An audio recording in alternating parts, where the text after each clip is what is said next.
Okay, so Doc, you've been in the industry, the strength and conditioning field, performance field, for many, many years now. You've crossed paths with many strength coaches, bodybuilders, high-level athletes. So you've seen a lot of old school training programs, kind of the new school training programs. What do you think are some of the forgotten methods of strength training or forgotten methods of hypertrophy over the years that you feel that are very beneficial but have been lost in time? Well, that's a hard question. I have very old people. I'm gonna give credit to some little short dwarf guy named Ed Cohen. Okay. And a big fat boy named Mark Philippi. Years ago when I was trying to powerlift, right? And you know, Ed's a friend of mine, Mark is a good friend of mine, and I said, oh my God, I'm doing all this set. And I was influenced by Louis Simmons, which taught me a lot. But Louis tended to overtrain me because I wasn't doing extracurricular activities, let me put it that way. And then when I called Ed and Mark, and they busted laughing, I said, dude, you would never get stronger working out 5 days a week. That's called one of me. And it's kind of fun because Ed told me, listen, you're not gonna take nothing, you can work out that way. Mark told me, you're not gonna be able to do that. And one of the things that he told me was 3 to a max of 4 times a week. We're talking about lifting weights, by the way. I think that this is excellent. We're talking about high-level athletes here, correct? Yes, we're talking about high strength, high resistance. I mean, I was very, very good at 181. I was excellent, actually. My lifting, I lifted raw. I have great numbers, doesn't matter now. But I learned that 3, sometimes 4. They also taught me priorities. Believe it or not, these 2 guys, Mark Philippi and Ed Cohen, taught me priorities. He said, Mark specifically, Philippi said, if your squat affects your deadlift, then don't do your squat first, do your deadlift. What's your biggest priority? And I've heard other strength coaches in the industry say over the years, you know, if you only have one ass, you can't sit on 2 horses. So what is your main priority? Because if you divide your priorities in 2, you're not going to get the best results in 1. Absolutely. I think that everybody should do legs always first at the beginning of the week. Nobody likes to do legs. Requires more willpower, number 1, and it's more taxing physically. And it's very hard. Yeah. So people do not want to do legs because they're lazy. They don't want to get hurt. And by the way, 90% of the people that come to my office, and that's a huge number, and I have athletes, they say we worked out legs. And guess what are the 3 main exercises they use? I'm going to put it in order here. Leg extensions, leg curls, leg press, and leg press. Those are the 3 big ones, which I don't think have I ever had a leg extension machine? I don't even have one. Leg curls we do, but we use different types of curling. And leg press, I have nice ones. I gave them away because it's one of the number 1 to hurt your back. So be aware that it's kind of funny, rarely use those. Robbie, how often do you incorporate all this in your workouts? I do like the leg curl, but the leg extension, leg press, not so much. So, and the reason is because knowledge, because we know that people want to do the easy one. So those 2. So one is 3 times a week. If you want to get stronger, prioritize what you want to do. And I'm going to do one more after I found out. Partials. People don't use those. Okay. They really help. So can you define partials for me? I will. Let's make it isometric holds at certain angles. Okay. So, for example, I'm going to do shoulder press. Right, this is my full range of motion, and all the way down, all the way up, and I'm going to do the 20% above. And I'm going to use a big load, okay? That allows me it's a 20% range of motion, help me lift more weights. For example, when I was doing benches, and I was my weak, and I hated benching, laying down on the floor and benching, that's why when you get knocked down, you're on the floor, that's what I hated. Louis brought the point of the, what do they call the board presses. So he limit my range of motion, and it cannot help because he developed my triceps a little more than my pec. I was a pec bencher. I couldn't push the way out, so it was a huge deal. And I think to add another point to this as well is, what is the adaptation you're trying to achieve? Because at different portions of a movement, you're going to emphasize different muscle groups, and you're going to emphasize the joint or the skeleton a little bit more. So in Eric's situation, because of the powerlifting situation, he needed to emphasize tricep development. So by emphasizing that range of motion, by taking out the bottom part, it helped. But we can also emphasize hypertrophy. For instance, I know an exercise that I've seen you do many, many years ago is the 1 1/4 lateral raise. Yes. So with a lateral raise where you've got a dumbbell in your hand and you're going up and back down, it has an ascending resistance profile, meaning as you're going to the top, the resistance is greatest, and as you're going to the bottom, the resistance is lowest. But half the range of motion, it's almost worthless. So if you can spend more time at the top by adding in a quarter, you're getting greater, let's say, muscle stimulus for the time you're working out. And you need less weight, less chance of getting hurt. Now, I always told Robbie from the beginning, I met Robbie for years and years, the best strength coach is not the one that makes you stronger, it's the one that fixes your weaknesses. Always remember that. And it's kind of funny because these two guys, Mark Philippe and Ed Cohen, were fixing my weaknesses without them knowing that. They made me better, say, oh, you're going to get stronger. But they actually, what they did, fix your weaknesses first, which I did, and that took me away. By the way, the volume of training that I was doing, I was competing, you guys will not believe, I didn't take drugs, okay, and I did it raw. It was the maximum sets I ever did, maybe 8 to 12 sets, truly, like not the warm-up, including maybe 4 or 5 sets of warm-up, but that was the number of total sets that I would do per workout. If you did what I did, I don't remember now, for example, on the squat, I messed up with 450. My set, which is a lot of weight for 181, my 450 for sets of 3. Then we go 5, I remember it was, and Mark wrote this, 505 for sets of 3 again, and then I will go to 2s and 1s. But because I wanted to develop my strengths, which is crazy. And I did use partials to develop. Especially, I remember I put a 700-pound squat to hold it, just to have the feeling. And I feel like a semi was jumping on my back, but I put it there. I hold it. He wanted me to hold it, I think 12 seconds or something like that. I can't remember what it was. I rock it, and he said, I got to take the weight off immediately, which I did immediately, and 500. He said, do 500 for as many as I could. Believe it or not, I did 500 for 12 reps, which is insane, which I will never do that again, but that's the way it was working. So Eric, to expand on this, when I'm writing a training program, there's a few factors that I'll put into place. One of them is frequency, okay? So how often you're working out. Okay. The second one is volume, which is a little bit different than frequency in my opinion because it's how many sets per reps you're doing within the workout. Okay. Another thing is intensity, which for me doesn't mean how hard you're working. It means the percentage of load you're lifting relative to your 1 repetition maximum. Okay. And the last thing is effort. How hard you're working in between sets. Some people might call it rate of perceived exertion or reps in reserve.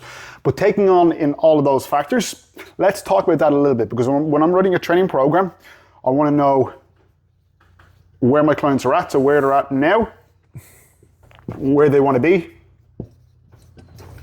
and expectations. So if they want to drop, let's say, 15 kilos, 30 pounds, and put on 20 pounds of muscle, and they want to do it in 6 weeks, their expectations might not align with reality, or it might align with reality, but the frequency and volume they're looking to do is just not practical for them. So let's talk about a couple of factors there and how you incorporate different frequencies, volumes, intensities, and efforts into your training programs. Depending on the goal is how I will manipulate this, but now, remember, I'm also a physician, so this is interesting because Robbie does take this into consideration. When Robbie's working with a client, he calls me and says, oh, Eric, he owns a business, but he's married, he's diabetic, but he's having stress, he's having a fight, his son did this, his daughter did this. So Robbie's one of the few people that takes, this is in the gym, but Robbie takes what happens outside the gym into inside the gym. For example, if I give it a frequency of 5 times a week, but the guy is working out as a construction worker and you have 5 times a day and 5 times a week, that's not going to grow and that will be too much volume. Doesn't matter because the frequency is too much. This is a huge deal for me because I'm going to combine a few of these words as density. How much work I can do in the least amount of time, which that's kind of effort, intensity, and volume actually. So for me, this is huge. And Robbie takes, most people write a workout like this. Oh, I want to do a workout, 3 sets of 10, 4 sets of 5, or whatever. They don't take into consideration what Robbie just did right here, because where are you now? How strong are you now? How weak? And actually, people ask how strong you are, right? They always, how strong are you at bicep curls? Always that question comes. And my question, how weak are you? I said, where are your weaknesses? I want to see what the person is going to tell me where he's weak, which sometimes I totally disagree with that patient. True, for how often you disagree with the client? Oh, yeah. Well, I'm weak.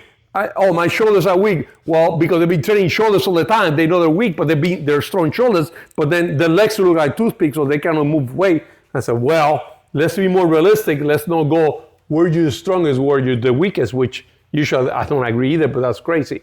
This is huge. And to add to that a little bit, Eric, and you can disagree with me if you like, but how I think about it is we can manipulate these variables here like volume knobs. Okay, we can turn up the volume or we can turn it down. I love that. That is awesome. I'm going to use that from now on. And the clients that I see that are spinning their wheels and never getting results, they're following this sequence.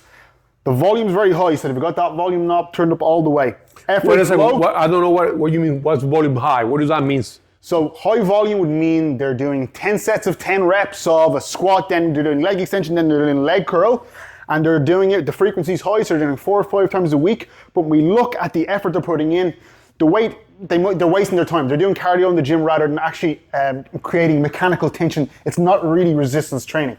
So that's one of the worst sequences you can have if you're looking to get improvements in the gym. Watch this, high volume, high frequency, which often you see that in workouts. 99% of the time when they come to see me, actually almost always this. They don't know the effort that it takes. And I love it because Robbie also brought, when they said frequency and effort, well, they think they're doing a great effort, which it might be because they're doing 10 set of leg press, 10 set of leg curls, 10 set of leg extension, which your effort seems high, but you're not draining the body. But when you put, okay, let's do 4 sets of squats and just leg curls, also, oh my God, I got killed with a little 4 sets of squats. There's a famous bodybuilder from the early 90s that we spoke about yesterday, Eric, but one of his training philosophies was very, very different than the golden era, and he would have followed a high effort, a low volume, and a low frequency program. Remember the name? Oh, yes. And he was jacked, though. That was Dorian Yates, yes. By the way. So Dorian he was Yates. Jacked. I spoke to Dorian a few times. Dorian was one of the few bodybuilders that actually totally honest. Always, hey, listen, I did this, but I took drugs. He also was a guy that was on the frequency and volume. He was on this side at the beginning. The Mike Menser side of things. Yeah. And then he was like doing bunches that said, okay, I know growing. All of a sudden, he became a monster. He said, you know what? People said that he did a mind metzel. I saw Dorian train, right?